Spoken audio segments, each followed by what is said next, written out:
What up? It is Friday, and you are live with your favorites coach. It's me, Coach Goody, and I am ready to bring you the sports news every Friday afternoon. So hopefully you're having a great one, and it's a beautiful day outside, enjoying this fall weather. But guess what time it is? It's time to give some game, and we're giving game all day, all afternoon for at least the next hour. Y'all stuck here with me so we can talk everything in sports. And again, I hope you're having an amazing Friday. Because, again, it's Friday. It's always the best day of the week. And we're also getting closer to Halloween, which I'm very excited about. I love spooky season. And as we get closer to Halloween, it always just gets more and more in my spirit to be like, let me get the adrenaline up. Let me get excited. Let me be ready for Halloween. So I'm definitely excited. I probably will dress up in studio next week as we are going to be doing a special spooky Halloween edition and seeing everything that's going on in the sports world. Last week, man, I told you I had my special guest. I got to get him another shout out. Shout out to my boy Cyrus. Shout out to my boy Jerron. Because Sac State's homecoming, a time was had. Yes, I attended the Sac State homecoming this past weekend. I had to go see for myself, you know. I've been telling y'all, hey, we love Sac State. We're supporting Sac State. We want to see everything that Sac State is doing. And I got an opportunity to go see it in the best time possible. As a HBCU alumnus, I am homecoming certified. I think I have my PhD in how to attend homecoming. I've attended other HBCU homecomings. It was definitely dope to go to a PWI and go to their homecoming. Being from Sacramento, never being to their homecoming, don't shoot the messenger, okay? I'm sorry. Don't blame my heart, blame my head, all right? But I got an opportunity to go out there with them. The rib cook-off, ribs, chef's kiss, absolutely amazing. And I loved every part of it. Of course, y'all know I had to go find my people. And my people showed up big, you feel me? Shout out to all the Black Greeks that were out there, part of the Divine Nine. Shout out to all the Black organizations that were out there, just tabling, supporting, just doing good things. The Black Honors College was out there as well, tabling, getting, information to the kiddos and the old heads, as they call us. But it was a great time. It was a really enjoyable time. I'm not going to say it was as great as, a HBCU homecoming, but I definitely will say mine was open to possibilities of how great it could be. Again, it was just an immaculate feeling to be around, the city and everybody be excited and everybody be there. It was people of all ages there, which you need that essence. You need the babies wearing they stingers up stuff, and then you need the old OGs out there. I got an opportunity to get on the field. Obviously, media, we doing our thing. So got an opportunity to get on the field, talk to Dr. Wood, who is in a little bit of spotlight after the victory over Northern Colorado, who they pulled off 40-35. Too close for comfort, if you ask me. I got to sit right in the end zone and watch the final plays of the game, and the intensity, the locked in. I mean, of course, you're going to be locked in a little bit more when it's the end of the game and you're trying to win. But shout out to Northern Colorado. They came out there and played. They got to compete as well. I get all this spotlight and all this shine is on Sac State. But at the same time, it puts a target on your back. Everybody's going to come harder. Everybody wants to play hard, obviously, because of this portal. There might be an opportunity for them. You never know. But I think they came out and competed and tried to give Sac State every little bit of energy, effort that they had. Shout out to Sac State for being able to pull it off and get the dub. I mean, it was so... I like this part, too, about Sac State is I'm so much in my city. I love the kids. And so we talk about them on the show. I go to their games, and then to see them play at the home team and, play well was really big, too. We had a couple other guys. Shout out to Lambo. He plays for Northern Colorado. But, just to see our guys from SAC be able to play and be on that stage, I mean, it was absolutely the best thing possible. You know what I mean? Kid from Intercom gets a pick. It was a big moment for the city, and I was very, very proud of the numbers. 20,000 plus fans in attendance for the game. which is really big. But again, you heard about it. You probably heard about everything that was going on in Sac State. You saw Little Yachty, and yes, Little Yachty performed immediately after the game. I'm just saying, all of us got to, take a little book out of their page, take a page out of their book to show, man, hey, this is a potential. Now, I'm just saying for our HBCUs and mom HBCU listeners, we all know after the game is fifth quarter. You got to have the band, and when you don't have a band as good as our bands, I totally understand. I totally get it. You know what I mean? I'm going to get a little taste this weekend, but it was still super dope to, see the transformation to go from we were just watching the game to now it's like we on a concert on the field. That was dope. I think it's a great experience for the fans and the students as well. So it was great vibes. But you probably heard a lot about Dr. Wood, Sac State, for his commentary during the game, where he, kind of can we be real here? Can we be family here? Okay. In a competitive nature, Dr. Wood went to Sac State, if you did not know, and he obviously came from very competitive mindset. I want to win. I want my school to be the best. Who doesn't want their school to be the best? So we're going to talk a little smack. You know what I mean? It's in the sports arena. I'm not giving a commencement speech, but I'm talking sports to the guys, and we're having conversation. With that being said, it's like he makes a comment, calls Montana, who they play. Shout out to my boys, because Montana had a lot of Sacramento kids, okay? Shout out to Montana, but they play Montana this week, today. And, called them the Pandas, made some commentary about not traveling really well as fans, as they have to come to Sac State, which, again, this concert series, Quavo is here tonight, and he will be there performing after the Sac State game. So it's going to be really pivotal to get these dubs and against a 7-0 team. Now, Montana takes that a type of way. Why would a president act this way? But, I think there's nothing wrong with a little competitive nature. And everybody's backing. Coaches, everybody's aligned in, hey, this is a part of sports. We want our team to win. And I can be as respectful as possible, but sometimes I'm going to be a little petty. What's wrong with a little pettiness? Nothing. Of course, it's being blown out of proportion to me. This is just to me. That he shouldn't have responded. He shouldn't have said nothing.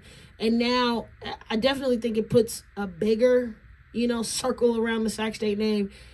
Because we use that all as motivation, right? We compete as athletes. We compete as coaches. We see all the stuff. Now, we might not respond to all the stuff, but we definitely see all the stuff.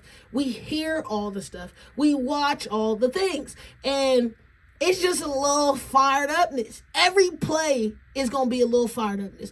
Not only to okay, Sac State, you're sitting at 4-3. I get it. But not enough room to talk if I'm sitting on the other side. If I'm Sac State, I'm thinking hey, man, talk our talk. We got to walk the walk and eventually win. I said this last week. It's the same mentality.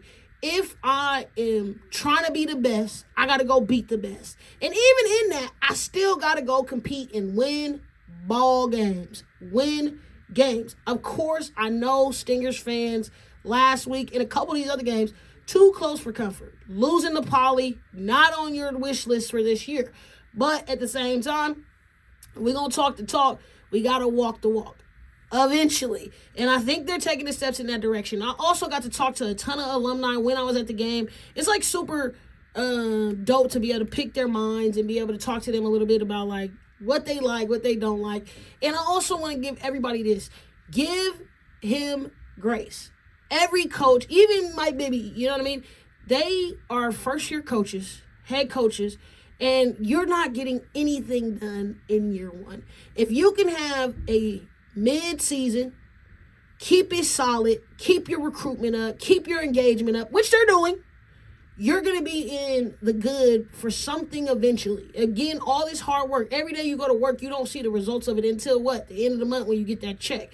So eventually, I think all of the things that we're seeing, attendance at the games, engagement with bringing the concerts and bringing other things to the campus, obviously winning games is going to be able to start catapulting you. But the number one thing is Sac State is the most viral school viral football program right now, and now their president is going viral with them. I'm just saying, Sac State, keep doing your thing, because at the end of the day, if you don't like it, you don't love it, they doing something right because you're talking about it right now. And I appreciate all y'all. Shout out to Dr. Wood. Again, shout out to my boy Cyrus. Shout out to Jerron, because I really, really appreciate hosting and having me, sit up like the queen I am and be able to watch my team do their thing and be a part of it. A ton of other alumni and Hall of Famers in the building. It was just super dope to see that side of it. I've always been a fan. I've always watched from the distance. But to get right there in the middle of things, go see the band dancers, talk to the band, be with the cheerleaders. I was a part of all of it. And again, this could be for all of y'all. You know what I mean? Coach Goody is the #1 fan as well. I'm the fan of the fans, and I want to be engaged. I want to be in there, very Cam Newton-ish, you feel me? But I will say they did their big one. Very, very proud. They got another big challenge tonight against Montana, but it's all shout out to them. So if you're not doing nothing, please pull up. At least for anything, go see Quavo. The Quavo performance is going to be dope. So make sure you tap in, get those Sac State tickets. Order online ahead of time, because, baby, that thing fills up quick. And it's a great, great time. It's definitely family atmosphere, family environment. So if you're not doing nothing tonight, make sure you go ahead, tap into Sac State, and see what they're doing over there. It's going to be a big game, man. 4-3, get 7-0, give them the upset. I mean, it's a lot riding on it. It's a lot, and it's a lot of chatter that's been happening this week. So I expect it to be all that and more. I'm going to be tapped in and tuned in to seeing what's going on. As we're talking about the city, let's just keep it there. I got another opportunity before I went to Sac State's homecoming. I actually got the opportunity to go to the Sac Kings Fest. Shout out to everybody in the Sacramento Kings organization. Much love. I was treated, again, like the queen I am. Got an opportunity to chat with some of the guys, go see the first look of your boy. I didn't get to talk about it in my interview last week, but now I get a chance to chat with y'all about how my Kings fans feeling about Russell Westbrook officially being a Sacramento King. Now, this has gone multiple ways, multiple directions. People feel a lot of ways. I'm interested in how y'all feeling. Y'all got Russell Westbrook. Now, we know the king of triple-doubles, the Hall of Famer, potentially, and I'm going to put that asterisk there because I'm going to let y'all decide. I don't know if he's there yet, but he definitely has the record and the status to be very appealing as a veteran. Obviously got let go from the Nuggets earlier. I thought he was a contributing factor to the Nuggets, so this is going to be very interesting, him in the Sacramento King jersey. They had the jerseys available. Shout out to the Kings again. They had the jerseys available in multiple styles that the Kings have. They also showed their new city jerseys. Gonna cop one. Purple is my favorite color, if you didn't know. All my listeners, send me anything purple. I love it. But they have a two-tone purple joint coming out for their city colorway. Very exciting. Got to see those. Got to see the fans, which extremely ecstatic. The kids out there, 6'7". I'm feeling a little 6'7"-ish. You know what I mean? That's out there doing their thing. But it was a really, really good energy, really, really good atmosphere, and a good turnout. Again, it's all about the kids. It was a semi-pseudo practice, so you got the team introductions. We all got to see Westbrook live in the flesh. Murray, even though he's injured right now and is going to be out, he was in attendance. You got to see all the other guys, Sabonis. I mean, you got to see the whole squad. You got to see them practice a little bit, which was pretty cool. But the highlight of the afternoon was the rookie talent show. Okay, now, you always got something to do, usually a performance. Rookie year is very pivotal. It's very special. I think at all levels, it's talked about. Like, your freshman year, you cannot get that year back. And neither can you get your rookie start back. All the, tasks and intangibles that you have to do as a rookie, it really plays to the veterans that are there and what they're going to show you and what experience you may be able to get. But also, too, it gives you an opportunity to build camaraderie with the squad. And these are things that you remember. And when you get into that position and you get to be a vet, it is, a lot. Sometimes you got to go get extra donuts and do all this other stuff. But it's a core memory that lasts with you. So these guys got an opportunity to show their vocal skills. Karaoke is my absolute favorite gift.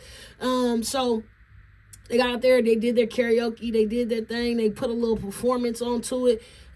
It was very fun for the fans to engage. Again, this is all about fan engagement. This is all about getting you excited. And I tell y'all this time and time and time and time again. I'm going to keep saying it like I'm a broken record. All right? You got to be excited for the squad. You got to give them the opportunity. All this work. We've been talking about the Kings all summer. What are they doing? We love the rookies that they got. We love the additions that they got. They got Schroeder. If you look at the roster makeup and you look at potential starting five, you could potentially have Sabonis, Westbrook, Zach LaVine, DeRozan, and Schroeder, I'm assuming, and rotate and flex. But when you look at that roster starting five, you're like, hey, we can do this. Like the Bean team, and we in the kingdom. You know what I mean? Like, I can see it. I can see the potential. But at the same time, I'm like, we got to turn it into something. Same way I feel about, Sac State, I feel about the Kings. I want to see us be able to flip that. I love talking with Doug Christie and listening to Doug Christie's interviews because he is such a player. He is such a player. And one of those guys that, didn't get the benefits of being, a superstar. He's a superstar in Kings fandom, you know what I mean? In Sacramento, he's a star, mega star to us.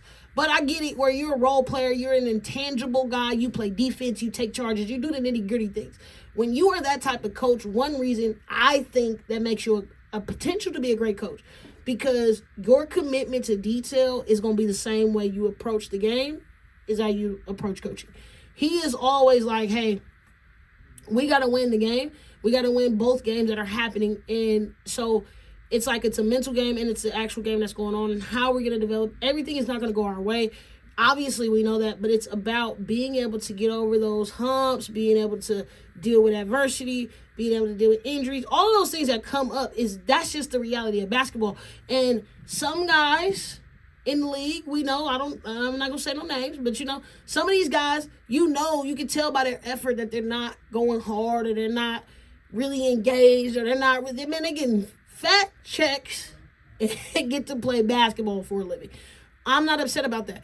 So it's going to be a lot of this team being able to be superstars at the intangibles.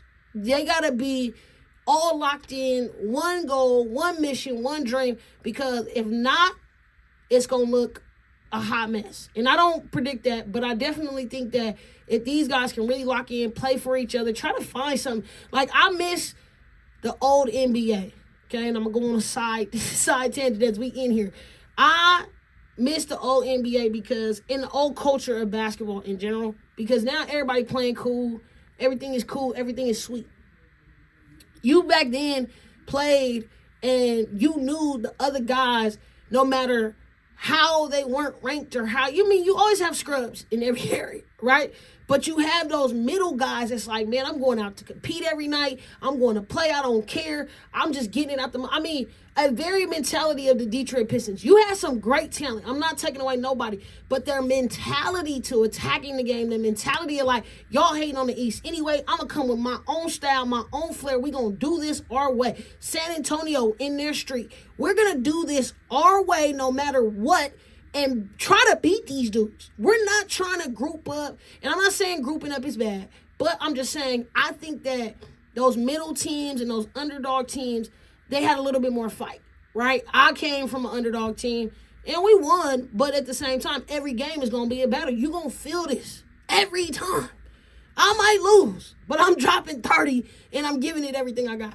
I really think if the Kings can create a culture and identity of nitty-grittiness, even with that 2000s team, the Weber's team, the Mike Bibby teams, the Doug Christie squads, those teams were nitty-gritty. We're not getting it with all this flair, and we're going to do it our way. If anything that you should say to any athlete is, you're going to be okay with if you did it your way.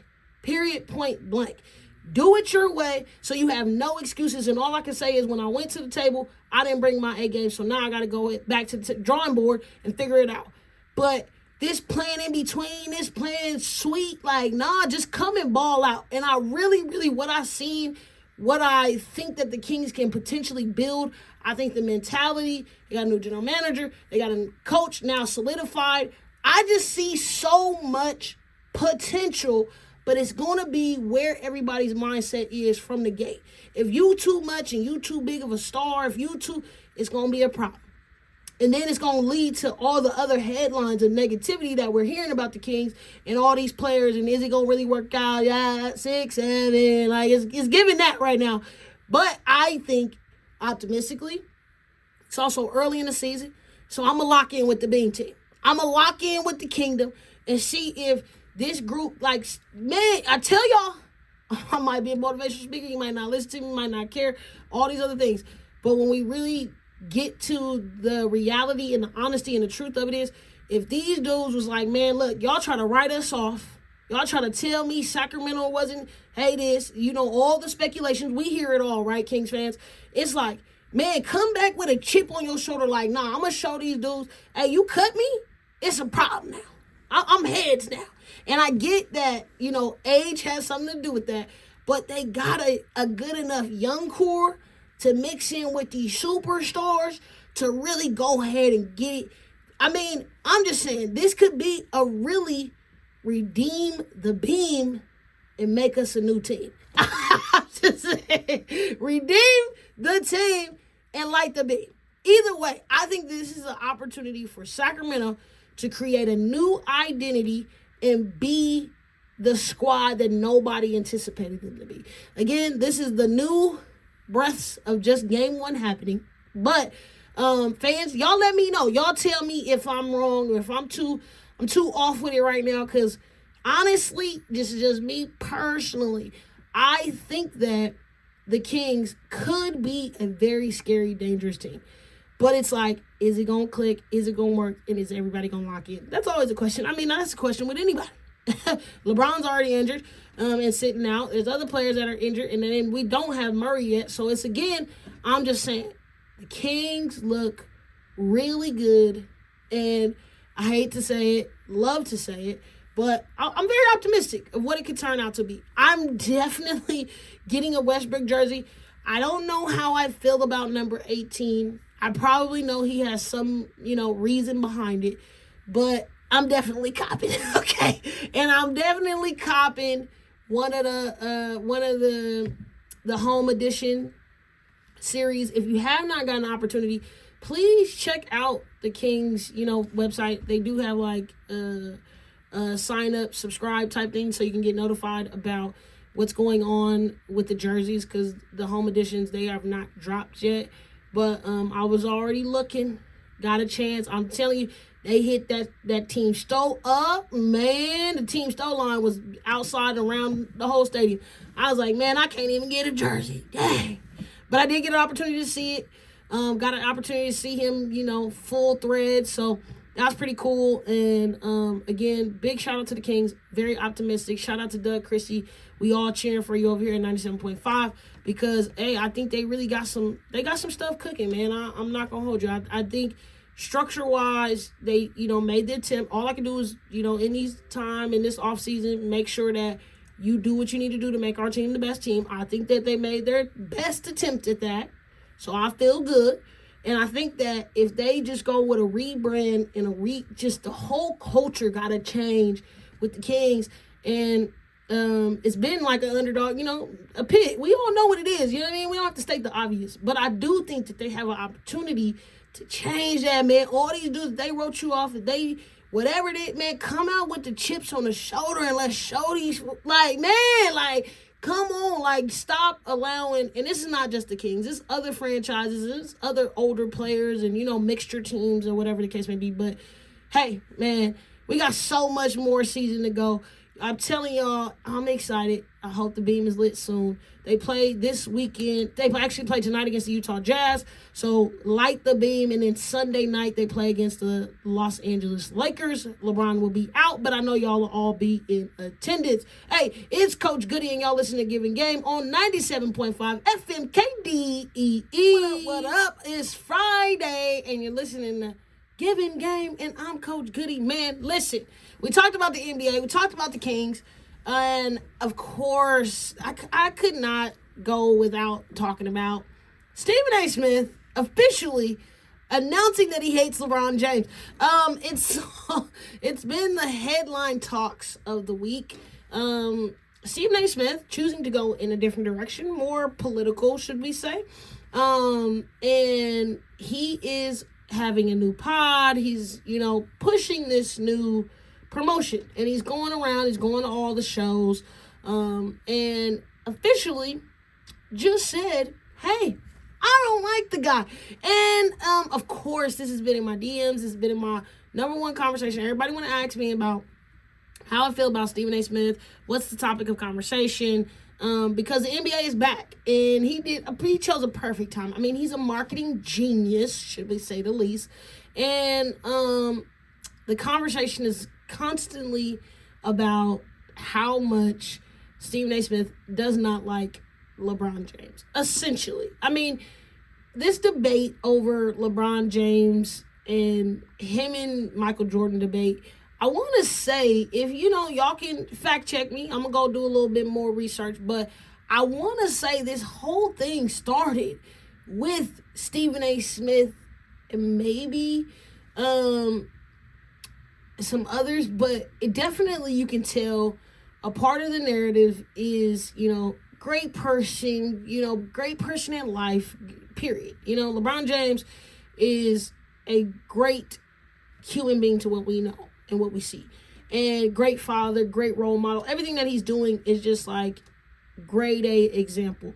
Now, when we talk about basketball and we go into these debates, he owns every statistical category almost.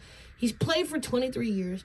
He is out right now. Obviously, as an elder statesman, it's not going to look the same. But did it look the same for any of the other elder statesmen? I did not talk bad about Michael Jordan playing for the Wizards. I cheered for him because he was my favorite player. So, again, I totally don't get this whole narrative of we got to knock LeBron and he's not this and he's not that. We don't ever appreciate. And then we want to go on this, glory tour. Of course, it started with LeBron and his Hennessy commercial where he kind of like duped his decision. I know you guys have all seen it by now. And in that, everybody was mad. I mean, there was a lot of controversy over the ticket sales because everybody took this as LeBron can never have fun. LeBron can just never be a normal human being. So, of course, he tries to do a commercial just to reenact the whole situation, as it has become laughable now. And everybody went and bought up the tickets. Everybody went and thought, oh, my God, he's retiring. This is the end. It's the, end of the world kind of mentality. And he was not. It was a spoof.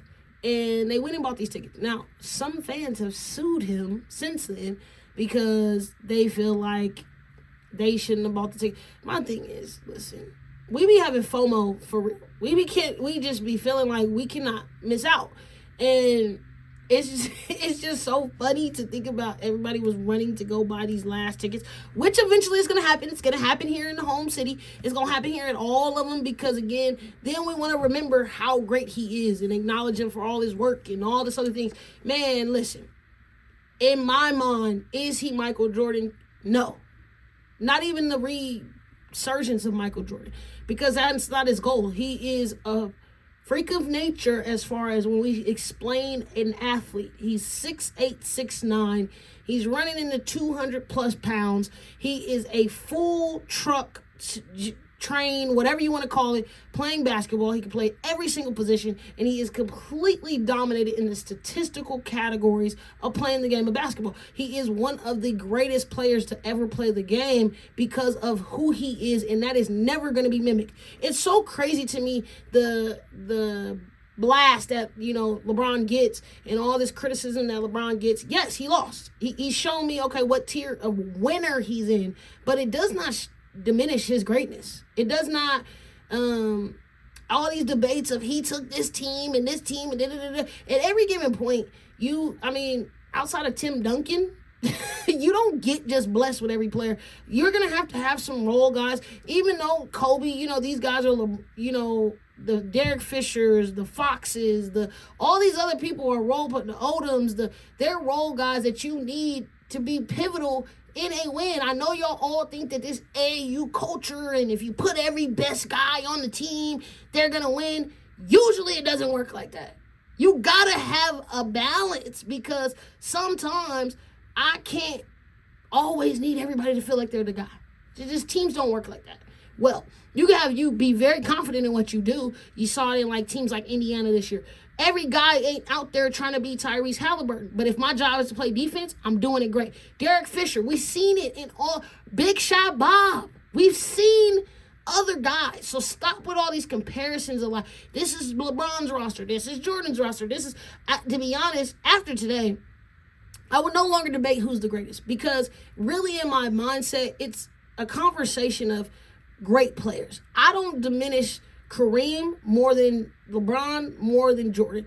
They are all great. Now, you're putting these tiers on these players because y'all don't have nothing else to talk about. Y'all don't go deeper than the superficial conversation. It's just, he scored more points. He had a better team. He went for the Wizards. He played for the Cavs. It is becoming a nuisance that you don't even get to appreciate and value LeBron's game. You don't even get to appreciate it and think about, man, the block still stands in my mind. It's there rent free, because who else? This is why, and I'm not saying no Jordan. Jordan is my favorite player. It's not going to change. Argue with me in the comments. I don't care. Jordan is my favorite player for a multitude of different reasons. But do I disrespect or think that LeBron James is not GOAT status? Absolutely. Same way I feel like we obviously agree that Steph Curry is past Magic. Is he not a GOAT? Is Magic not a GOAT? Is all these other guys that y'all put, it's errors. It's time and season for things. And obviously y'all can go back and, if Giannis played in the 70s, and it's great sports talk. And I love y'all for it. It's great content. I laugh at it all the time. But at the same time, I think this debate over LeBron James and Jordan is dead. It is a minute statement. And thank the Lord that he got to avoid this with Kobe. I miss Kobe every day. It's that was one of the hardest things that ever happened in my life, outside of just adulting. But that hit me very hard. That was the first celebrity I ever cried about passing, was Kobe. And it was the mentality. It was like a 2.0 in my mind of Jordan. Jordan has this, work ethic. He has his way. But when you talk about marketing and branding a mentality, there's nobody better than Kobe. He mastered it. That was his gift. And I feel like he is being protected and blessed, because quiet as it's kept, if Kobe was alive right now, he would be in these conversations. You guys would be debating. But because he's not, everybody's like, we respect Kobe. We're not going to put him in the conversation. That's why y'all torch Tracy McGrady like that.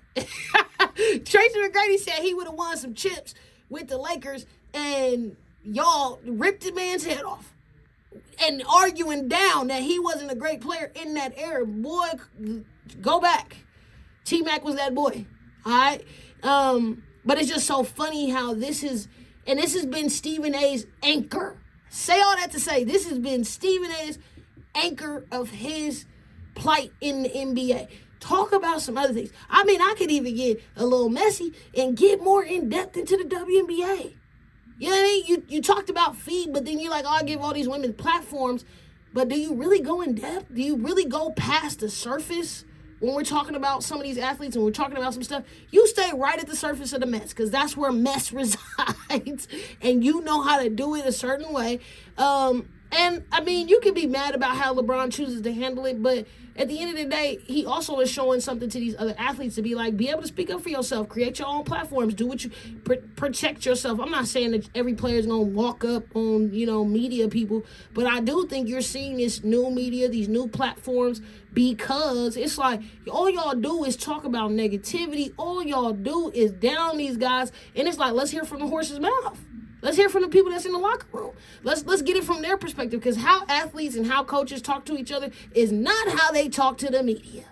Okay? Let's just keep that a stack. They do not, they're media trained for a reason. And that's an unfortunate part for me, because then you got to I can tell when an athlete is giving a superficial or a media response. Guess what? I was a college athlete, and I learned the same thing. I was taught the same way. And I get it. It's for protection. It's for protection of the business. It's protection of the company. Protect these young athletes so that they don't say anything that can potentially harm them. But at the same time, it's like, you do need a voice. You do need to. Everything is not yes, sir, and no, sir. Everything is not yes, ma'am, and no, ma'am. It's just not. Everything in life is not black and white. And I think that these athletes have gained opportunity to use their voice in a different platform, in a different way, and that's kind of sparked by LeBron James. There's so much good to talk about this man and highlight what he's doing, and then here we come.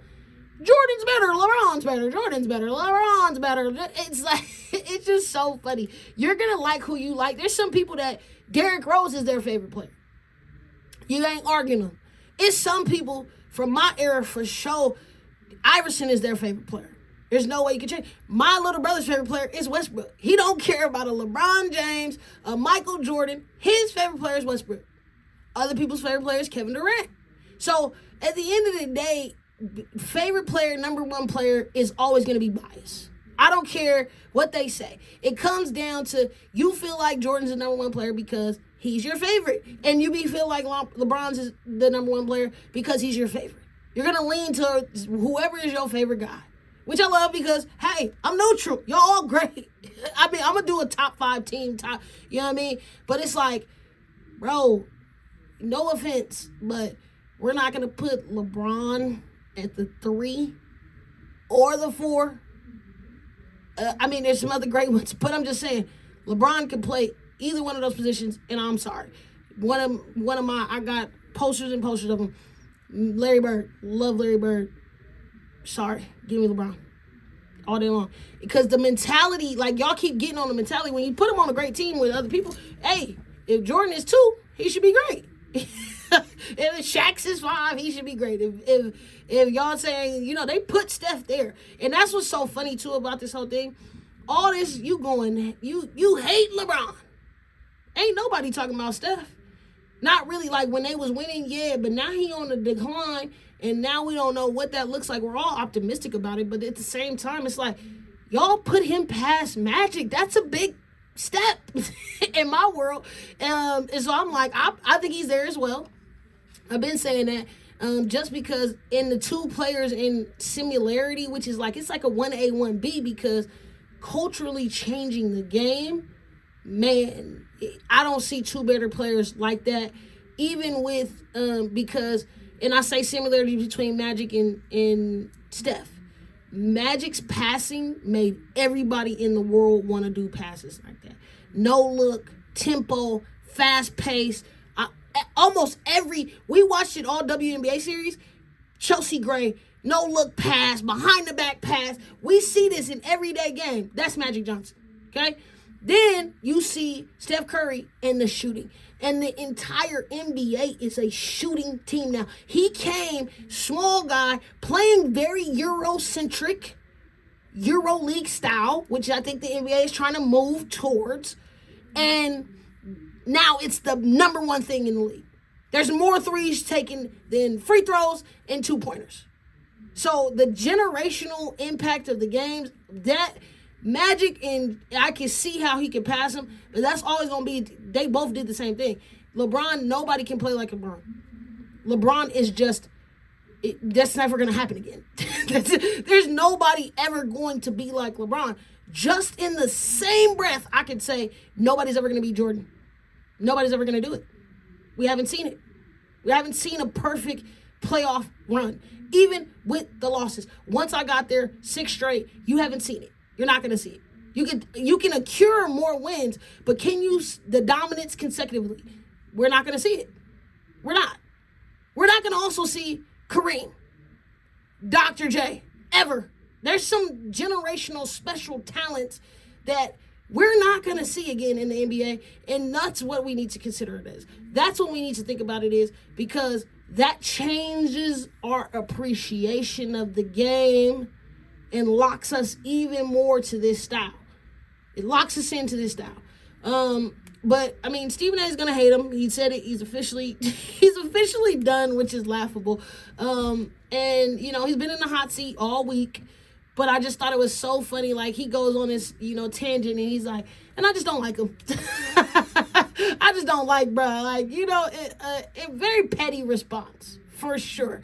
And it's gonna be the most optimistic season, to say the least. I don't guarantee the hatred is going to stop between LeBron James and Stephen A. Smith. I don't even think LeBron cares about it, which is why it's so funny.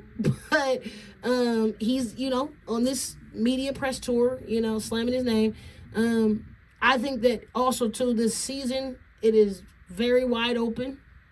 I know the OKC people, y'all picked OKC. That's why this is y'all's true and true and true. Because I don't care what nobody say. As good as Shea is, as good as everybody else is, nobody picked OKC to win. Everybody is open and optimistic right now. And that's the season we're in. Open optimism in the start of the year. And I still feel like, and that's what we want. We will start seeing the dominance and who really got it locked in and who's really going to be those top guys. But I love that it's straight playing. Like, we see some great rosters. Houston looks good.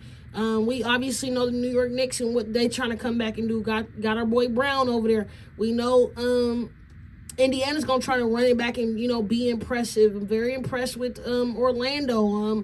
There's a lot of teams that, shook it up this preseason. And shook it up in the offseason as well. But, again, we got to see what it is. I got to see some games first. Watch a couple opening days. Gonna continue to watch a little bit this weekend. I always, I'm engaged in opening day. I want to see what's going on. And then we tap back in when we get into the, Christmas season, and I can kind of focus on solely basketball, because everything else in the world is going on right now as well. Hockey back rocking. Again, college basketball is starting next week. I am going to make a list of all of the HBCUs that will be out west. We got a couple going, a ton of HBCUs going to Washington and Arizona and, Colorado, some surrounding states. So we are big HBCU fans in the building, I love. And I will be getting a list and talking about some of those games, because I will be attending quite a few of those games in November, because they need the support. We need to pull up. Also, early in November, we will be going to the Sac State girls kickoff. So getting really tapped into the basketball. Like I said, we transitioning NFL, getting into the thick of things, and as well as college football, week 9. So football is progressing very well. We already know we locked in with NFL till February. But basketball is back, baby. Basketball is back, and we super excited about it. I mean, I'm ecstatic about basketball season. And again, we got men's, we got women's, we got NBA. It's going to be a lot going on in the month of November, but October starts it off, because everybody is going live and direct right now. And we also got a World Series matchup. I ain't been able to talk about baseball, but now I really need y'all to lock it in with me, because it's the World Series. If you don't do nothing else, if you haven't been listening, tap in, because we got the Blue Jays versus the Dodgers. This big blue energy at the World Series level. We are over here cheering for the LA Dodgers. I can't believe I'm saying that, even though I'm a White Sox fan. And yeah, it makes my head hurt. But I told y'all, whoever won that series against the Dodgers and the Brewers was going to get it done. And eventually, we got the Dodgers there. I'm putting it on the Dodgers. I want them to do a back-to-back. Shohei has been balling. And if you got some time, tap into a game. Again, if you don't like baseball, you're not a fan, baseball is way more exciting when things are important, just like basketball and football and all the other sports. They are just, way more energy. We also, I think, got to pay attention. There's always fans watching just around the championship, playoffs, finals. There's people that only watch the NBA finals because they don't watch it all year, or watch the Super Bowl. They don't watch the NFL every game. So, again, if you're not doing nothing, tap in because we cheering for the Dodgers over here. Let me know who you're cheering for, Blue Jays or the Dodgers. Let me know who is going to be your pick, because we're super excited about that starting and kicking off. Also, college football is underway. Again, I told y'all it's week 9, and Ohio State is being Ohio State, still sitting at that number 1 spot. It really don't matter what's going on right now. Like, just the top 10 is in. Everybody's kind of moving around. Everybody did not anticipate Alabama being Alabama. Indiana and Ohio State are both sitting at 7-0. So these are 2 teams that are going to make the tournament. Make the playoff bracket. Excuse me. As well as Oregon. We got Georgia Tech sitting at 7-0, and another sleeper who's sitting outside of the top 10, BYU. Shout out to them. They had our boy Ryder Lyons from Folsom High School up there last weekend, seeing all the festivities and tapping in with the fans. It looks amazing. Dope atmosphere, dope school, and they're 7-0. They're 11 in the nation. BYU been rocking. They were 11-2 last year, so it's looking like they're going to be on the up and up. Quarterback playing well. Ole Miss drops down to 8, but they're still in the mix of things. Again, Miami sitting at 5-1. It's a lot of shakeup up there. Obviously, right now, it's no time to lose. You can't afford a loss if you're in the top 10, because things will shake up. They will mix up, and then, you never know. You might find yourself out of that tournament bracket and playing in the bowl game. But we will be keeping our eyes and ears, watching, tapping in, and making sure as we get closer to that national championship, which will be in January, what's going on, and giving you guys a live updates of how college football playoffs will land. As we close out today, man, I'm out here in Las Vegas because Jackson State and Grambling State University will be playing each other in the first ever Las Vegas HBCU Classic, and a time is going to be had. I missed my homecoming, so I'm like, hey, I celebrated a little bit with Sac State. Sac State was a little pre-gamer, and now I get to go to Vegas and turn up with them and have a time. We got the tailgate cooking. We're going to be out there helping the babies get into college, because, that's always my number 1 drill. If I can send a kid to HBCU, it's going to be the best decision you ever made. So we're going to be tapping in. I'm going to be going to the game. The game is also at the Raiders Stadium, and so this is going to be a great opportunity, not only for our HBCUs, but for all the kids out west that's getting the opportunity. I know a lot of the babies in Sacramento and a lot of people from up in California are traveling to Las Vegas, so it's safe travels to y'all. Hopefully y'all get there and have a time. Hopefully y'all got that red, white, and blue on, baby, because it's all about JS, but all my people from the SIP, I hopefully will see y'all out there. I know I'm going to get some plates, some food, and Coach Goody will be reporting live from the game. So make sure that you're following me at GOODYGIVIGAME. That's Goody Givin Game on all platforms. That's Facebook, that's Instagram, that's Twitter, that's TikTok. You know what I mean? If you need to tap in with me, you need to be tapped in with me, because we are going to have an amazing time in Las Vegas,